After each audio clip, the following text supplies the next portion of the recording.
Okay, hey you guys, welcome back to the video of mine. If you guys haven't already, what are you doing? Make sure you click that subscribe button and make sure you guys follow me on all my social media platforms as well. Labor and delivery, let's get into it. Okay, yeah, so far it's been, I'm gonna actually show you baby in this video towards the end. He is doing great. He is such a beautiful ball of light, and me and daddy love him so much. Still cannot, it's only been a month, it's been about 5 weeks now. Today makes 5 weeks, and I still cannot believe that I had a baby. Like, sometimes I look at him like, did I really have you? So anywho, let's get into this labor and delivery. I actually will be including little vlog nitbits from the hospital in it into this video, so kind of like me talking and also showing a little vlog footage of me in there, because I didn't really vlog for too long. I was kind of giving like little updates along the way. Anywho, so let's go ahead and get into it. So July 23rd, I was induced, and that was an experience of its own. So I was admitted to the hospital. It was supposed to be a 9 o'clock induction. I probably didn't go in there until like 9:20. 9:30 is when we kind of got everything set up. Got the, got the monitor on the belly. I was really scared. Like, I really was like, oh my goodness, this is it. This is it. He's gonna be coming now. He's not gonna be in my belly anymore. Oh my God. So, we went to the hospital all there, and they started setting up. They put the monitors on my belly, they put the IV in, and it was go time from there. So in order to induce, they checked my cervix, if I'm not mistaken, and basically they said that my cervix was still in the back. I'm not quite sure the terminology. I probably put it somewhere in the video, but yeah, it was still, my cervix had not come to the front at all. I was nowhere dilated. Cervix wasn't softened, nothing. I was basically not ready to have the baby yet, but he was already measuring 40 inches on the belly, and he was ready. He was cooked, fully ready to go. And I was induced at 39 weeks. Being induced at 39 weeks is still full term once you make it to 39 weeks. So even if we didn't make it to 40, he was still full term, from my understanding. So we were induced. So how they started the induction is they gave me 2 options to soften my cervix medication. Both of them were vaginal inserted. One was like a half a pill. I'm not quite sure what the pill was. And also another one was, I'm gonna put all the information to the side, you guys. It was half a pill, and that's supposed to soften the cervix and kind of get it going, as well as there was another option for some kind of tampon situation. The pill was the thing is they had to do it every 4 hours, but the tampon medicine situation was going to be for every 12 hours.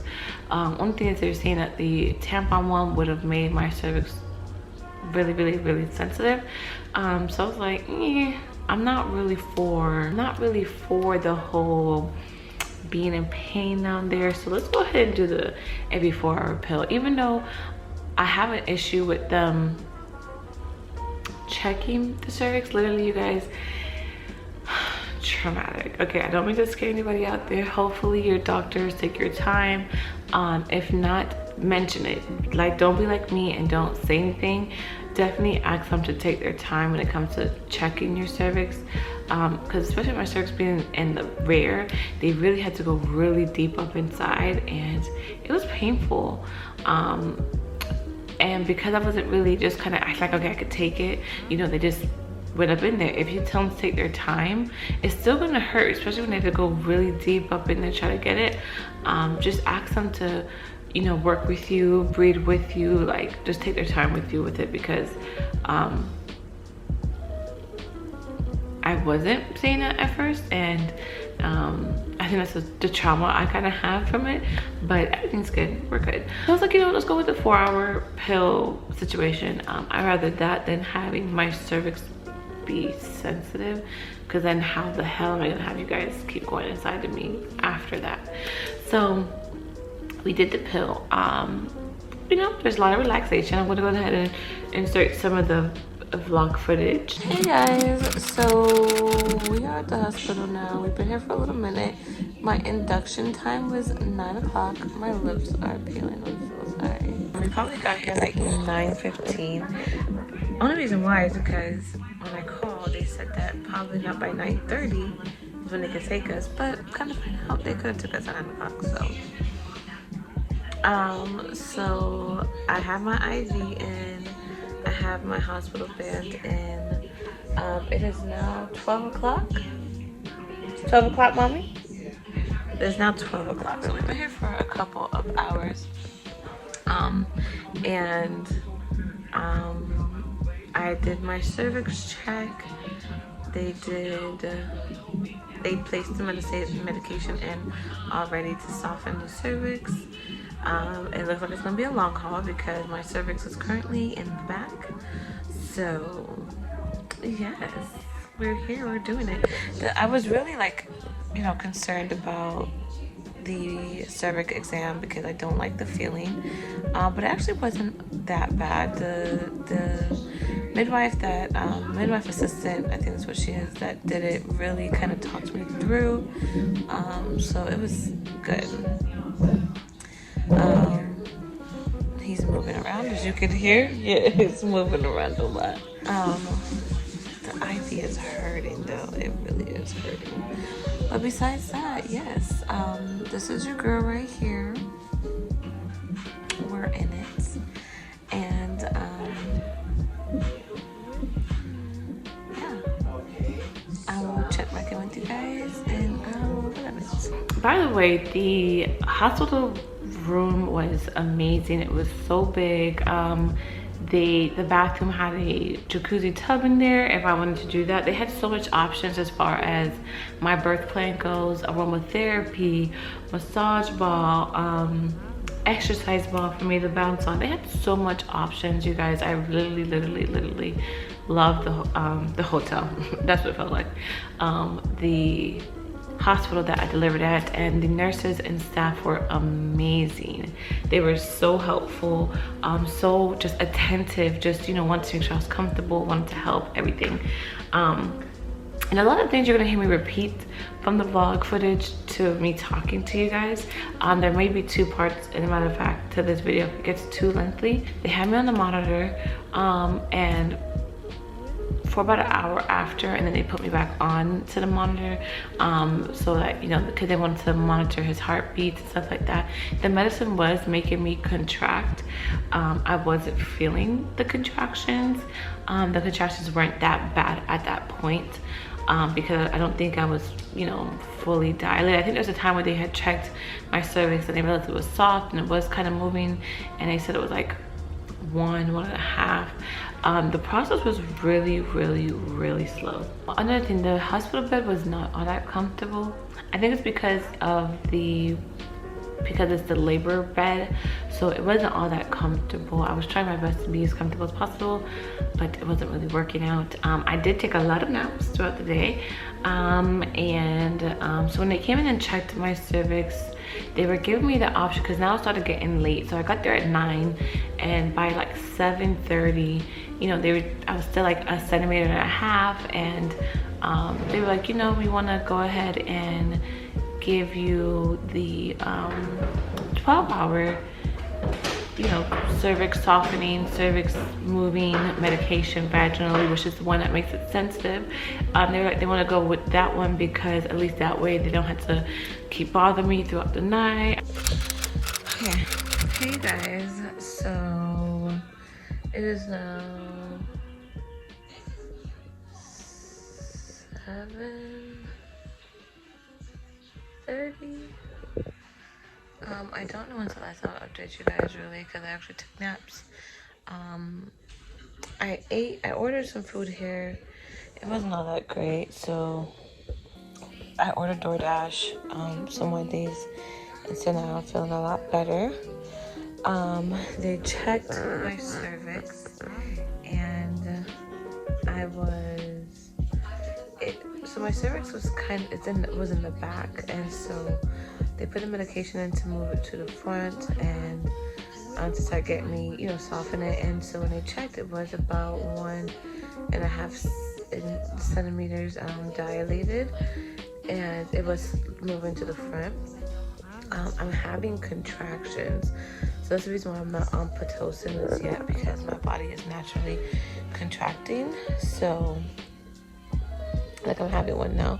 They're like, yeah, they're period cramps, feeling just like, you know, like discomfort, but it's not that bad right now.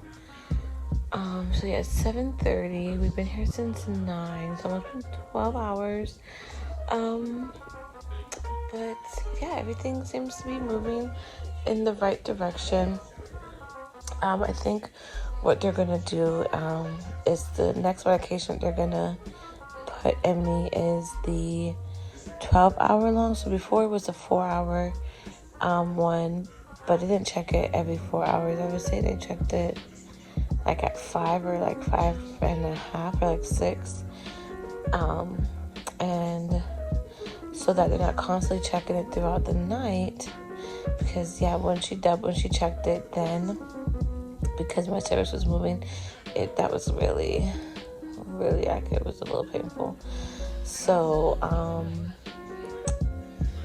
they're going to go ahead and put in the 12-hour long one, which, you know, like I said, they don't have to check it for at least 12 hours, so it'll be in there all night. And then, you know, once the 12 hours is up, then they'll check it in the morning, more than likely.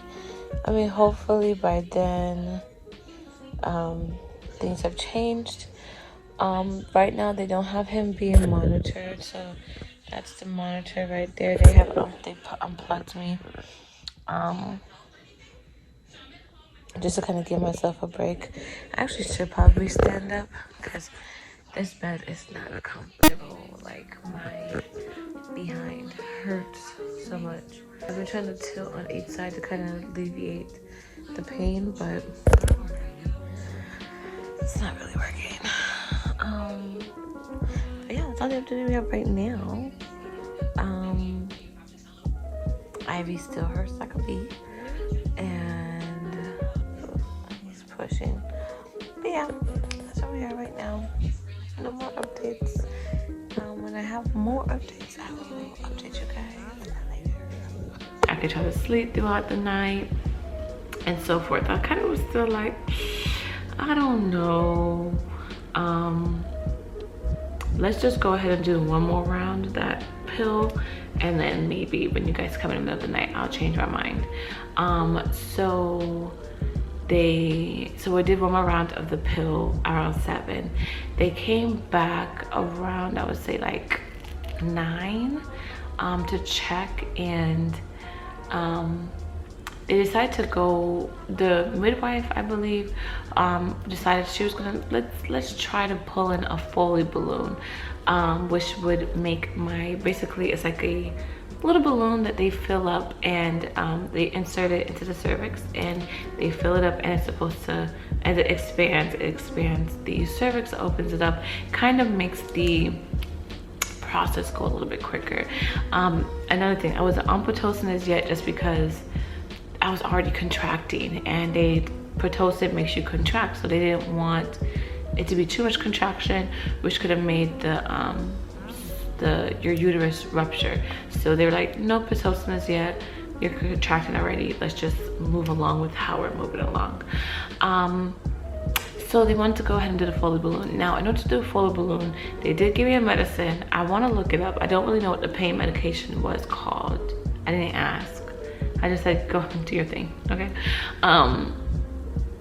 But basically what it did, like, they put it to the IV, and it's like instant. You just feel the cooling, and then it literally just makes you super relaxed. It is like a pain med. It kind of takes away the pain. Like, everything felt really like just relaxed, and my vision was completely blurry. You guys will see, I'll insert it afterwards where after they tried, but my vision was just completely blurred. I think it was also making me fall asleep. I think there was a point where I had fell asleep right after they had given it to me. Sorry if my eyes are super low. I have a pain medication that is making things very cross-eyed. I feel like my eyes are, I feel like I'm looking straight, but my vision is blurring. Everything feels like it's just cross-eyed. Anyways, so the midwife came in and attempted to do a Foley Balloon, which would speed up the process of having my cervix dilate.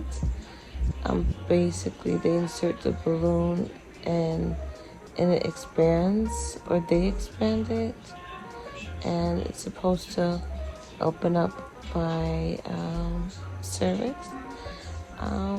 They did give me a pain med for that. That's the reason why I can't really see straight right now.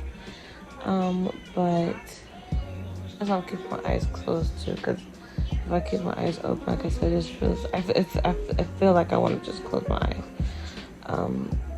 But what was I trying to say? Yeah, so she attempted, and it just didn't work out. My cervix kept slipping out of her hand, and I kept running away, to be honest with you. It just hurt that bad. I was trying my hardest to be calm and relaxed and, you know, just be relaxed, but it was painful. So yeah, so they went ahead and gave me the other medication, which is a 12-hour slow release tampon kind of medication. I say tampon because it has a string on it. And basically the reason why I went with the other one first was because my cervix is already soft and kind of to the state and dilated 1 centimeter. So it's kind of already to the stage where it didn't really need that medication. But since the Foley Balloon didn't work, we're going to go ahead. They went ahead and went the other direction. So, yes, my vagina, I feel like it's on fire right now. It just feels really uncomfortable and sensitive and just no bueno. So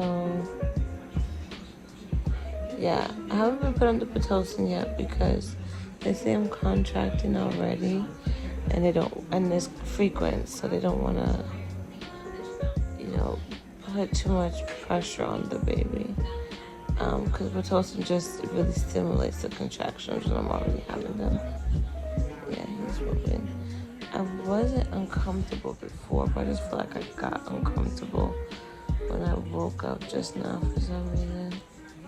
So I want to get back comfortable, like with my hair and with my butt, because I was so, like my body started getting sweaty because of my nervous pain. It just, I'm kind of just uncomfortable. So let me get comfortable. I'm sorry that I'm cross-eyed. I'm really trying to keep my eyes open. It's not as bad as it was earlier. Like before, before it was really, really bad. It's calmed down some. Like I even fell asleep. I'm having a contraction right now. So I don't know what it was called, y'all. Okay, I'm gonna try to figure it out and let you guys know what it was. But like I said, it made me completely, like my vision was just crossed. Even though I was looking straight, and everything was just, and I literally went to sleep. Like they gave it to me, I went to sleep. And they, tried to do the Foley Balloon. So while they were attempting to do the Foley Balloon, I did feel a lot of movement going around. I did feel her like trying to do it. It was a little painful, just a little bit, because of the medication they had gave me, but it wasn't that bad. And after her attempts, where she said that she tried to do it, but my cervix kept slipping out her hand. I don't even know what that means, but that's what she said. And she just said, you know what, we just can't do it. She said, we attempted, it can't happen. So that's at that point is when they put in the 12-hour cervix softening tampon situation. And yeah, it was I could say like afterwards, it was just painful. It was just painful. I would tell you guys, if they give you an option to do the Foley, do not take it, because it's painful. It's really painful. And I didn't realize at the time, but the very next day, so that was all Friday night. Saturday morning, they were like, okay, we're gonna want you to get up and go use the bathroom, we'll go take a shower. And I literally, the pain in my uterus and in my vagina just hurt so bad. I tried to get up. It was so hard for me to get up out the bed. Once I was able to get up out the bed, I'm like, it hurt so bad. You know, once I got up, I realized that they had chucks underneath me. And when I got up to go use the bathroom that Sunday morning, it was bloody. And I'm like, where does blood come from? And my mom's like, that's when they were trying to do the Foley balloon. I'm like, damn, they irritated my cervix so much that I was bleeding. So, like I said, if they give it to you as an option, because they should give it to you as an option, nobody should tell you you need to do this. Everything should be an option. Do not do the Foley balloon. If the process takes 2 days, 24, 48 hours, go through it, okay? Do not do the Foley balloon.